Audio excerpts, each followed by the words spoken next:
Ye arabai mekalo kile nani samba fila ani mugani fila aw minnu sɔgɔlen mana Mali kɔnɔ ani Mali kɔkan an ka foli b'aw ye dantɛ foli min na ni ye bamanankan kunnafoni suru waati selen Mali kibaru jabarani kan aw bisimila.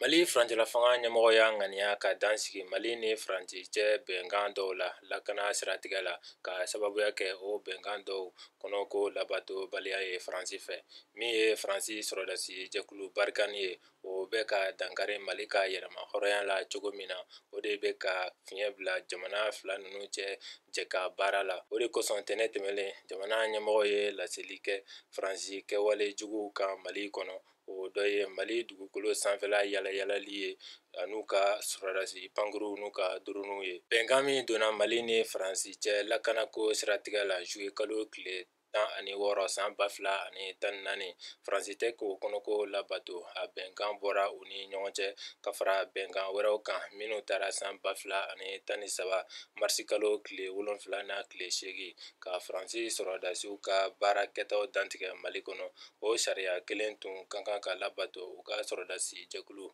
barikani fɛ sariya wɛrɛw farala o kan marisi kalo tile 6 na tile 10 san 2020 ka nasarala sɔrɔdasi jɛkulu takuba ka baarakɛta dantigɛ ka kɛɲɛ ni diɲɛ bɛnkan min taara Autriche faba la san 1969. Mali i n'a fɔ diɲɛ jamana tɔw kunnafoni ko kanabila don kɛrɛnkɛrɛnlen diɲɛ kɔnɔ u y'o laɲɛnamaya kunu tarata mɛ kalo tile 3 san 2022 o don kɛrɛnkɛrɛnnen sigira sen kan san 1993 diɲɛ tɔnba ONU ka lajɛba dɔ senfɛ o sigilen laɲini tun kɛra UNESCO ka lajɛba 26nan na o min sigira sen kan san 1945 Nɔvɛmburu kalo la a masala kun tun ye ka kunnafoni di don internet kɔnɔ don kɛrɛnkɛrɛnnen wulikajɔw bɛnna ni réseaux sociaux fanga bonyali ye kunnafoni di siratigɛ la nka o fana ni a fiɲɛw don o kɔni bɛ a to mɔgɔ caman bɛ kunnafoni lasɔrɔ nɔgɔya la k'i to i sigiyɔrɔ la Mali kɔnɔ a n'a kɔ kan video kɛ bɛ ka fanga sɔrɔ kunnafoni ko nasira la Facebook ani YouTube kan kunnafoni ɲuman n'a kolon u b'a bɛɛ jɛsɛ réseaux sociaux kan.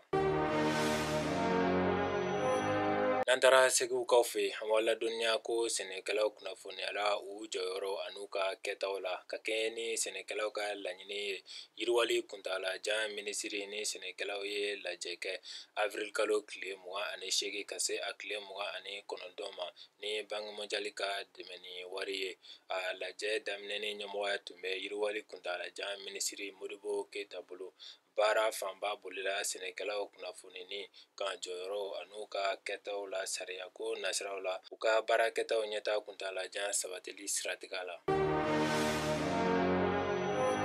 Farikolo ɲɛnajɛ kibaruyaw la an b'aw ladɔnniya ko Coupe du Mali demi finale gɛlɛnw dɔgɔdara Joliba ni Binkan FC ani Real ni Stade Malien o ye Coupe du Mali demi finaliw ye Coupe du Mali ko tako 61 na hokumu kɔnɔ ndolantan ninnu bonni kɛra ORTM kan ntɛnɛn su Joliba ni Binkan FC bɛ ɲɔgɔn sɔrɔ sibiri don mɛ kalo tile 14 san 2022 Modibo Keyita tɔgɔla farikolo ɲɛnajɛ kɛnɛ la Binkan FC ye Bamakɔ komini 5nan ndolantanatɔ ye hali ligi tɛmɛnlen in na